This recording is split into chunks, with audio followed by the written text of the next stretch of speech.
है, supreme court के advocate है, उनसे हमें जरा कानूनी राय लेनी है इस पूरे मुद्दे को लेकर कि सचमुच में यह पॉसिबल है कि नहीं। लेकिन उससे पहले जरा जल्दी से मुझे सुषमा अंधारे से प्रतिक्रिया लेनी है, क्योंकि बाला साहब ठाकरे भी औरंगजेब को लेकर पहली मांग संभाजीनगर बनाने की शिवसेना की थी, और आज की स्थिति में उनकी सरकार 3 बार आके चली गई, उद्धव ठाकरे भी मुख्यमंत्री होकर चले गए।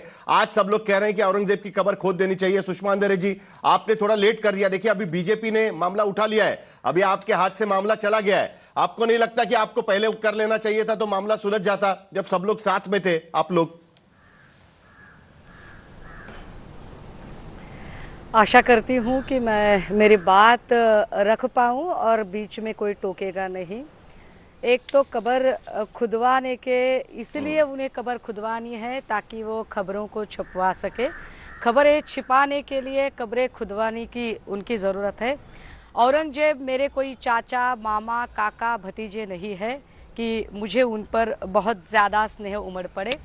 एक दूसरी बात और ज़रा हम बता दें कि अबू आज़मी और समाजवादी पार्टी आज की तारीख में भारतीय जनता पार्टी की सबसे बड़ी मददगार साबित हो रही है, क्योंकि महाराष्ट्र की राजनीति में जो गर्माहट है, जिसमें कि धनंजय मुंडे के इस्तीफे के बाद बहुत ज़्यादा सरकार बैकफुट पर चली गई है। जय कुमार गोरे का इस्तीफा मांगा जा रहा है, दूसरी तरफ मानिकराव कोकाटे परेशानी में हैं। तो धनंजय मुंडे को लेकर जो महाराष्ट्र की सियासत बड़ी गर्माहट भरी हुई, उसी वक्त अबू आज़मी जो अपना बयान देते हैं, यह बयान अपने आप में बीजेपी की मदद करने के लिए बयान है। इससे ज़्यादा मुझे और कुछ नहीं लगता। ये अबू आज़मी और बीजेपी के लोगों की मिली भगत है, ये नूरा कुश्ती है। और एक बात हम आपको बता दें कि आपको अगर कब्र खुदवानी है, तो जैसे कि फडणवीस जी कहते हैं कि एक मिनट फडणवीस जो कहते हैं कि कब्र खुदवाने के लिए हमें कुछ कानूनन फॉर्मेलिटीज कंप्लीट करनी है, तो मैं कहती हूँ कि अरे भाई, जब आपको कोई ऐसा अहम फैसला उठाना होता है तो भारतीय संविधान की धारा 368 के तहत आप एक फुलफिल मेजॉरिटी भी कर सकते हो, और फुलफिल मेजॉरिटी आज की तारीख में भारतीय जनता पार्टी के पास है। तो भारतीय जनता पार्टी यह नौटंकी किसको दिखा रही है? देवेंद्र फडणवीस ये नौटंकी किसको दिखा रहे हैं? असल में क्या छिपाना चाहते हैं? देवेंद्र फडणवीस यहाँ की लाडली बहनों को छुपाना चाहते हैं, धनंजय मुंडे का इस्तीफा छुपाना चाहते हैं, पुणे स्वारगेट का बलात्कार से जवाब लेंगे। असल में औरंगजेब इनकी मदद के लिए आते हैं, बदमाश लोग हैं। अच्छा, मरने के बाद सुषमा अंधारे जी जरा 1 मिनट होल्ड करिएगा, क्योंकि हम आपने कानूनी मुद्दा उठाया, तो जरा एक बार हमारे साथ सुप्रीम कोर्ट के वकील जुड़ चुके हैं। जरा 1 मिनट वारिस भाई 1 मिनट। प्रदीप राय हमारे साथ जुड़े हुए हैं। एक जरा थोड़े डिटेल्स हमको रखना बहुत जरूरी है। देखिए, ये संरक्षित धरोहर जो है, प्रोटेक्टेड साइट, एएसआई का 1958 का जो कानून है, उसके तहत यह प्रोटेक्टेड मॉन्यूमेंट की तरह उसको देखा जाता है। केंद्र की ओर से राष्ट्रीय महत्व की धरोहर घोषित किया गया है। प्राचीन और पुरातत्व स्थल विशेष अधिनियम 1956 के तहत यह एक प्रोटेक्टेड धरोहर है। धारा 126 के जरिए राष्ट्रीय महत्व का यह मॉन्यूमेंट है, इस तरीके की घोषणा की गई है। प्राचीन स्थल संरक्षण अधिनियम 1904, प्राचीन स्मारक पुरातत्व अवशेष अधिनियम 1958 में यह संरक्षित धरोहर की तरह उसको घोषित किया गया है। और संभाजीनगर का जो डिस्ट्रिक्ट है, उस जिले में सिर्फ यह अकेली धरोहर ऐसी नहीं है कि जिसको माना गया है कि यह प्रोटेक्टेड है, उसके साथ साथ घृष्णेश्वर मंदिर है वहां पर, उसे भी संरक्षित धरोहर घोषित किया गया है। देवगिरी का किला है, उसे भी इसी तरीके से संरक्षित धरोहर के नाम के तहत घोषित किया गया है। बीबी का मकबरा जो औरंगजेब ने बनाया था, उसे भी इसी तरीके का धरोहर के तौर पर घोषित किया गया है केंद्र सरकार के कानून के तहत। अब एएसआई का संरक्षण कवच अगर हटाना है, तो जो एक्ट है 1998 का एएसआई का एक्ट है, उसकी धारा 35 की में सूची से हटाने का प्रावधान है। केंद्र सरकार राष्ट्रीय महत्व की धरोहर को डीलिस्ट कर सकती है और राज्य पत्र में उसकी घोषणा संरक्षित सूची से हटाई जा सकती है, और उसके तहत यह धरोहर संरक्षित सूची से हट सकती है। अब सवाल यही है प्रदीप राय जी कि सरकार चाहे तो यह आराम से हो सकता है, या उसमें कानूनी पेचीदगियां है? सरकार चाहे तो चुटकी भर में हो सकता है कि नहीं हो सकता है? क्योंकि अब बीजेपी के सांसद मांग कर रहे हैं कि जेसीबी लाइए और हटा दीजिए। नहीं, उनकी मांग पर है, मेरे ख्याल से कभी नहीं हो सकता है। देखिए, मेरा ये एक कहना है कि जब भी कोई आप ऐसा काम करें, न जाने क्यों इस मुद्दे पे बहस भी हो रही है इस तरह की, मेरा केवल ये मानना है कि जब भी कोई शांति भंग की आशंका के साथ कोई ऐसी कार्रवाई कोई करे या कोई ऐसी बात करे, उस पर कार्रवाई करना सरकार का काम है। रहा सवाल जहां तक इन मुद्दों को हटाने के लिए या कब्र को हटाने के लिए कोई बात, कोई औरंगजेब भी कोई हिंदुस्तान का तो शहंशाह ही था उस जमाने में। 1707 में उसकी डेथ हुई, और औरंगजेब की कोई कार्यकाल को कोई तारीफ नहीं कर रहा है, ना कोई ये कह रहा है कि बड़ा अच्छा कार्यकाल था, ना कोई ये कहने वाला है उस कार्यकाल के दौरान। देखिए, औरंगजेब की हिस्ट्री इंडिया में अलग पढ़ाई जाती है, बाकी देशों में अलग पढ़ाई जाती है। मेरा केवल ये कहना है कि जो सवाई जय सिंह थे, या जो हमारे यहाँ राम सिंह की हिस्ट्री है, जिन्होंने शिवाजी को निकाला, बचाया उनको, और सवाई जय सिंह जी को जिस तरह से मारा गया, अगर आप हिस्ट्री के पॉइंट पर व्यू पे आते हैं तो उनकी भी एक हिस्ट्री अलग है, जिन्होंने की अपनी जुबान को रखा, अपनी बातों को रखा।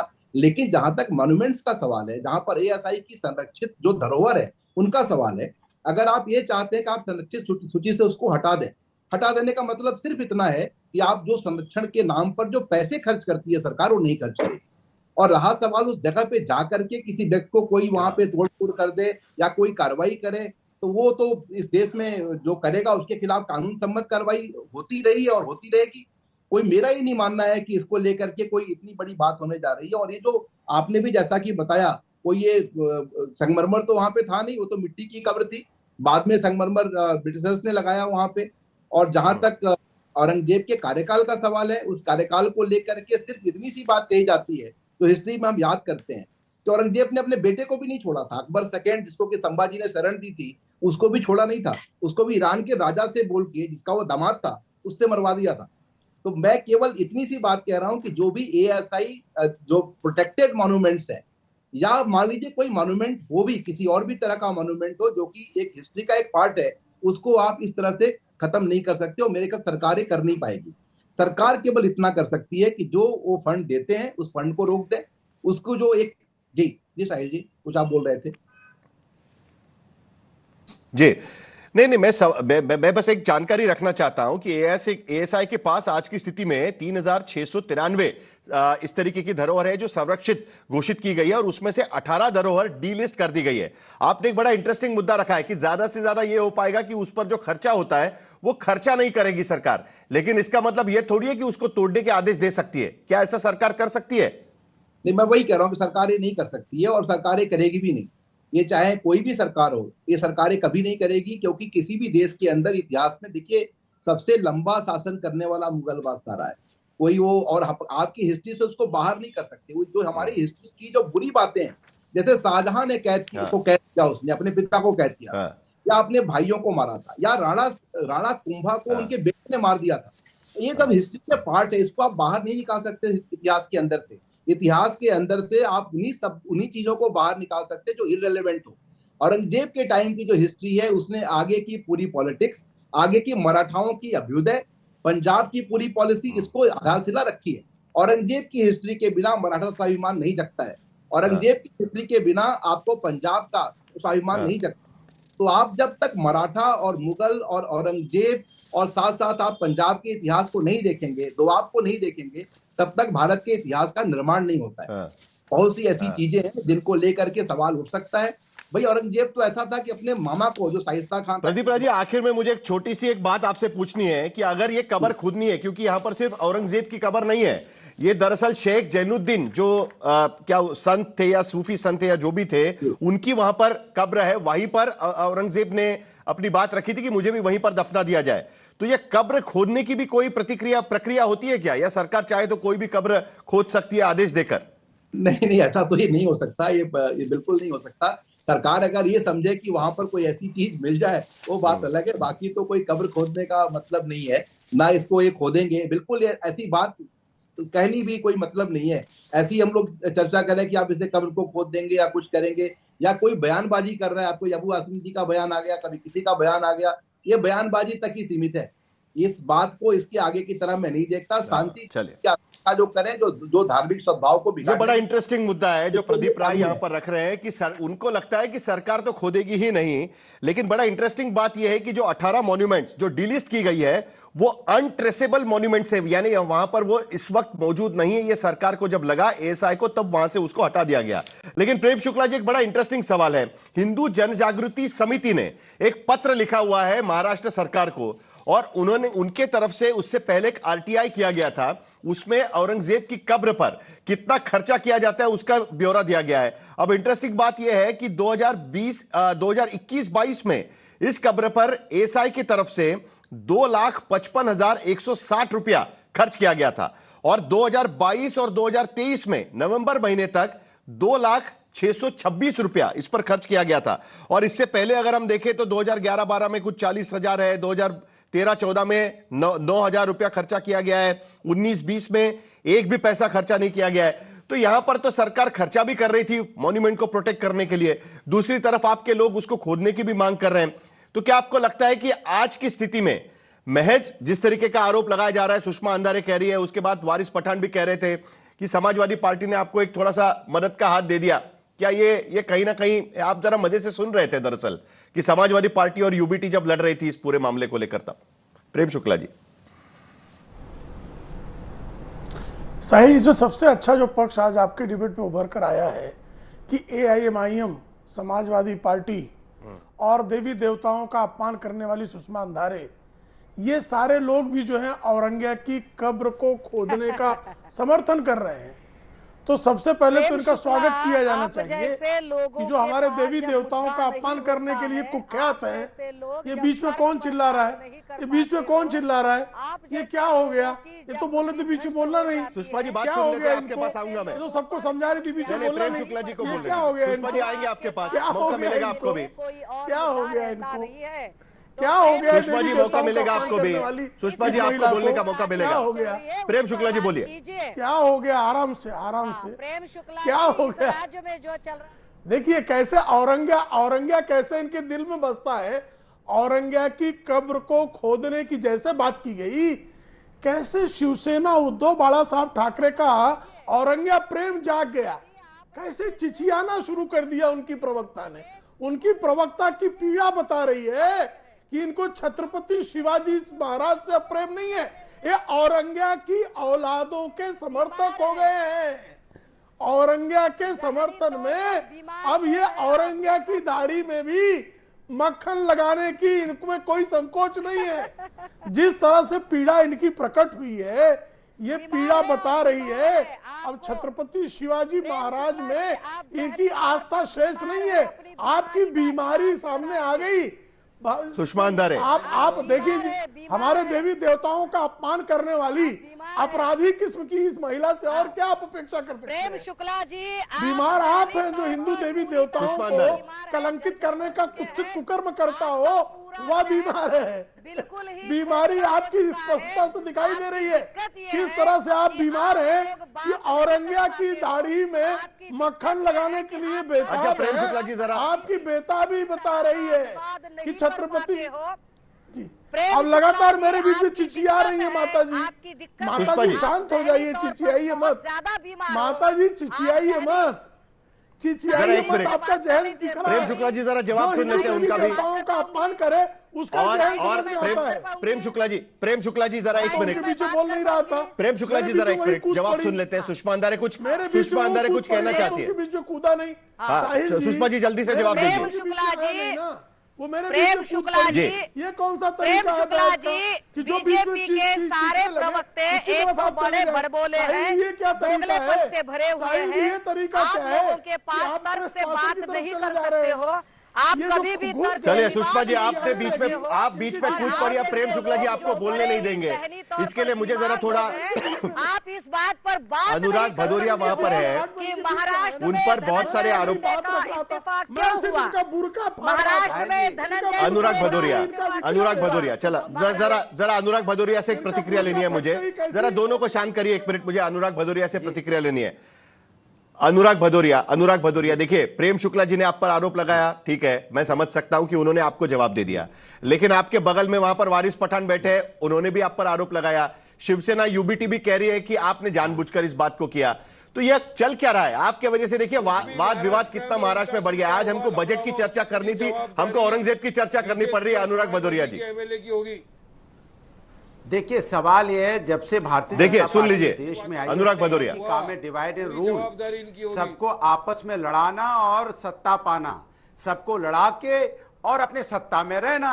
आप देख रहे हैं डिबेट में भी यही भारतीय जनता पार्टी का काम है। भारतीय जनता पार्टी कभी भी, मैं आपसे बार बार कह रहा हूं, ये कभी भी देश के असली मुद्दों पे, जो देश की असली, जो जनता के असली मुद्दे हैं, उस पर बात ही नहीं करना चाहती। अबे देश की जनता, हमारे देश की औलाद तो देश की जनता है ना, भारत माता के बच्चों के बारे में बात ही नहीं करती।